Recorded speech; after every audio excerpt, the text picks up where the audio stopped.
Hey, welcome to the 10-Minute Daily Reality Check. Man, yesterday was a rip-roaring show full of anger and passion and Yelp reviews and everything else. And today we're just going to get a little softer with you. Yeah, we're going to leave the anger behind. We're going to leave the anger behind. There is no anger, right, John? No, we let it out, and now we're back in love. We're in love with life. We're in love. Yeah. David Wygant in love with life. John Keegan here in love with life. And today we're going to talk about kissing.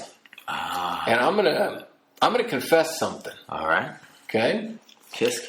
I'm a little shy. Really? Yeah. What do you mean you're a little shy?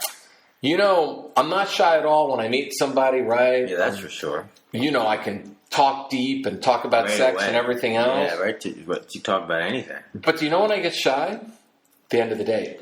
That moment when, they're supposed to be like, it's this unknown moment. We've made a connection, but what does she want? I don't know. I'm not sure. And then it's kind of like you're 12 years old again, right? 10. Yeah, 10 years old. I get really shy. Yeah. Like, I really dread that first date kiss. I got to be honest. Yeah, I've never been this honest. Yeah, so tell me, why do you... I mean, it's not a fun moment. For anybody. I mean, we could go on about horrible first date kiss. So we can make a whole podcast about that. But the reality is why? It's the only time I ever get in my head in my life. And it happens when you really like someone. It's been happening my entire life. Yeah. I will have this great date. I will talk about sex. I will talk about everything. I will laugh. And then when we're walking in the fucking car, I think to myself, oh shit, here we go. Oh my God. I gotta kiss her. I know. It's such a strange moment because it's like especially in a man's mind, it's like that we often think we're like sealing the deal or starting a contract or, it's base one. We have to get to base one, right? We have to get to base one, then everything, then at least we know where we're at in this whole, we know where we're at in this dating thing. Are we friends or are we moving into lovers? But I mean, I get really like, oh my God, now I'm in my head even more. Like, oh my God. If you don't kiss her, does she know that you're interested? I mean, there are times when I've gone in for the kiss and she gives you the cheek. And then people say, like, that's a bad thing. And then I'll get the cheek and then I'll get the lips afterwards. And no tongue comes out. And then I think to myself, God damn it, now I got to go home. And I got to think about when I'm going to go out there again so I can get this kiss over with. I know, what a bitch. Right? And even sometimes I don't even get to hug them at the end of the first date. Sometimes they're equally as nervous because I get nervous. I hate this. No, because I recently had a date. Too? I had a date with a girl that I've been trying to connect with for months. She's been traveling. I was traveling. We finally had our date. And then at the end of the date, there was this awkward hug and forehead kiss. And it's like... Oh, a forehead kiss? Those are the worst. Yeah, well, it was my fault, It was because it was a similar situation. I'm really attracted to this woman. I really like her. I think she's super cool. And our date, she had to go to this event right after our date. So it was one of those where it wasn't an open-ended date, So it just kind of... I don't know. I just somehow I missed that moment, And now I'm traveling again for a couple more weeks. So now this moment lingers on, Now it lingers on. It's like a rash. Yeah, and my best moments with women is when I took that risk and made that kiss happen and just moved. Then we either moved forward or it was over. It doesn't mean anything. I mean... Well, it means that we're physically attracted to each other, right? But you can be physically attracted to each other. I've gone out with women and we've talked about sex. Yeah. And then I just couldn't go for the kiss. I got shy. And then I literally have gone out with them the very next date. And I look at them and go, my God, I wanted to kiss you at the end of the date. But I got to tell you, I get a little shy at the end of the first date. Way, and you came back and explained it to me. It sounded like an awkward, shy thing. Now... I think a lot of women would like that, this endearing quality that there's a human being, especially a guy who's a well-known dating and relationship coach, is still shy. And that's the thing. I mean, you know me, I'm actually as extroverted as I can be quite shy a lot of times, even just initially going up to someone. So it's like there is a shyness within us. I think it can also make us endearing, huh? Yeah, I think it definitely makes us endearing, and it's interesting because when I have those moments, and then I come home, I think to myself, man, it's like I'm in my head right now, and I never get in my head ever. This is the only time I ever get in my head. Yeah, but it's interesting. But I'm also still but the funny thing is I might get in my head, but then I also review the date, and I think to myself, man, I'll tell you, that was one fucking great date, because whether I have the kiss or not, whether I get past that, because, I mean, if I think about the amount of first dates I've been on in my life, we're talking, 5 figures, probably. I've probably been on over 10,000 dates in my lifetime. Wow. I mean, easily, right? First dates throughout my entire life, from 5 years old to however old I am right now. For 5 years old, you were going on play dates, I hope. Well, because they were dates. They were called play dates. I got my first kiss when I was 5. Yeah, okay. So, all right. Maybe 4 figures. Okay, maybe I'm exaggerating. Yeah, I don't know. I mean, it's a lot of dates. It's a lot of dates. I mean, this guy's been single most of his life. So it's a lot of dates. Well, you were married 18 times, right? Right, I was married 21 times. Yeah, you were married 3 times. 3 times, yeah. You've had several relationships. Yeah. And you've gone on a lot of dates, right? Gone on a lot of dates. I mean, even more than that, we've talked about it. We've helped other people get on a lot of dates. If you put it we're responsible for probably close to 1 million dates. Yeah, really. I mean, right? Think about our date lifeline. Yeah. There's like the Bill Belichick coaching tree of the Patriots, and then there's the Keegan Wygant kissing, dating tree, right? There's all these little things that go underneath. Yeah. But I get really shy. Yeah. Especially when I'm really attracted to them. I know, the more you like her, the more you're shy. Yeah, so, I mean, I was in the like zone on a recent date, I don't want to tell you what happened with her because, but I was in the like zone. Like, the minute I sat down with her at this restaurant, I started talking to her, and I was like, man, oh man, I'm in the like zone right now. I like this girl. Well, this is what's interesting. No matter who you are, right? No matter who you are, whether you're, the world's biggest movie star, or you're the king of England, or you're the date coach, when you feel like you're, vulnerable, when you feel in that like zone, or, you start to kind of get wobbly and you lose it. And after a while, you're just as helpless as an infant, as a newborn baby. It doesn't matter what you've done in your life. It doesn't matter what you know. It doesn't matter if you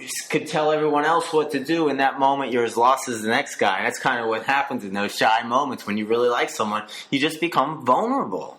Right? You're just vulnerable, and all of a sudden, it's not like it's just like you're completely open to this person, and that creates this sort of. I was vulnerable. Yeah, you were vulnerable. You were vulnerable because you liked her. I liked her. I knew it. Like, I was sitting down, and it's like when I like them, I sit down opposite them, and I think to myself, they just get more beautiful as the night goes on. Yeah. So I start getting mesmerized by their person, because I'm seeing, to me, when I'm sitting opposite a woman and I start to like her, it's just her personality is shining. I see all the different sides of her come through, and her stories, and her laugh, and her giggle, and the way she talks, and her isms, Right. And by the end of the night, man, I'm just 3 hours later, I'm just because, we have long dates, right? Right. 3 hours later, I'm just wow, I like her. Yeah. So then it builds up, the anticipation builds up, and I realize, oh my God, I haven't touched all night long. I've just been sitting there opposite them, staring at them, not touching them, because I'm just listening to them, because I'm so into every word that they say, because I hang on every single word. Yeah, well, you're a great conversationalist. Well, yeah, and I hang on every single word, and then I get to the car, and I think to myself, well, I haven't touched enough. I haven't touched their arm enough. And that can become a problem sometimes. It's a problem when, you take it past date number 1 and you're not fully aware of it. And then I realize, there's this moment here that, well, I've got a kiss, and, well, didn't do it. And the fact of the matter is, has it ever affected any of my relationships? No. I mean, there are women that I've made out with at the end of the first date that I've never seen before, and then there are women that I've never kissed at the end of the first date that went on to be my girlfriend, So right, that's true. There's no statistic. I went out with a girl once, and this is the longest I ever did. I went out with a girl once. I knew her before from, I won't say who the girl is, but basically she owned a place I frequented.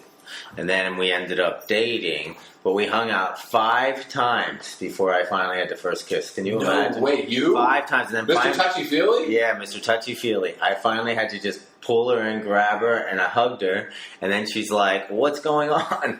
It was like a weird moment, and then I just said, we're kissing. And I kissed her, and then she was my girlfriend for a couple years. So, it was a big moment, It's really, There is no perfect time to answer that question. For all of you that have been sitting here and listening, and you know this is only around 10 to 12 minutes, it's like the 10-minute daily reaction that sometimes goes 12. I can't help it. We have a lot 20 or 30. We're just crazy. Yeah, we're just we've never hit 20. We're giving minutes away for free. Yeah, we are. Yeah. But there's no perfect time. The perfect time is when you are ready for it. And I think the beauty is you can actually tell them, because I have actually told women this. At the end of that first date, I really wanted to kiss you, but I got to tell you, I got fucking shy at that moment. I know. Because I was so into, the moment. I was so into talking to you that I was just curious about what you felt like to kiss, and all of a sudden I thought about it, and then it was off the table at that point because, shit, I wanted just you to leave with a great moment, and I didn't want to have an awkward fucking kiss, so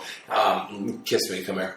And I literally said that, and it's okay. It's like, this is what I think is missing in today's world is that we are Googling everything and we're trying to plan everything. And we're trying to think about when things are perfect and how things are perfect. But in reality, there is no perfect time. The perfect time is whenever the two of you decide to bump foreheads together. Well, that's true. And do the tonsil hockey game. Remember that? Yeah, that sounds fun. That was from On Golden Pond. Oh, tonsil hockey? Do you remember that? I remember that movie. A sucked face. Did you suck? Remember Henry Fonda said to Jane Fonda's kid, so you sucked face? Yeah, I sucked face. Great movie. But anyway, we're past our time. We're going to leave you a great song because this is what I really want to do when I'm sitting across an opposite beautiful woman. What do you want to do? Crank it.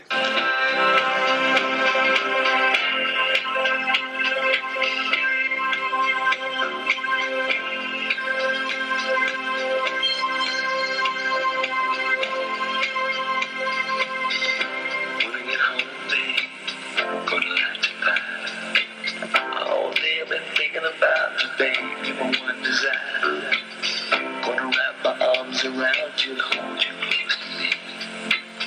Oh, baby, I wanna taste your lips. I wanna be your fantasy. Yeah.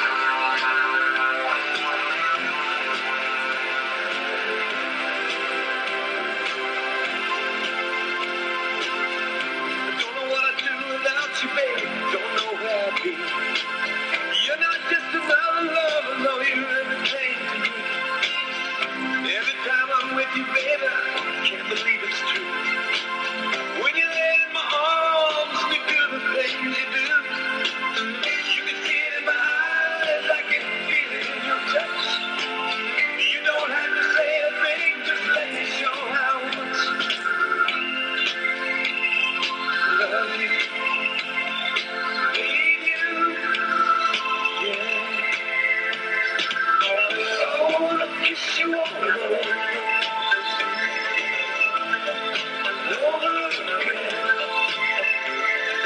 That's Exile. I Want to Kiss You All Over. 1978, one of the greatest songs ever. See you tomorrow. Come on back tomorrow for more self-help that doesn't suck.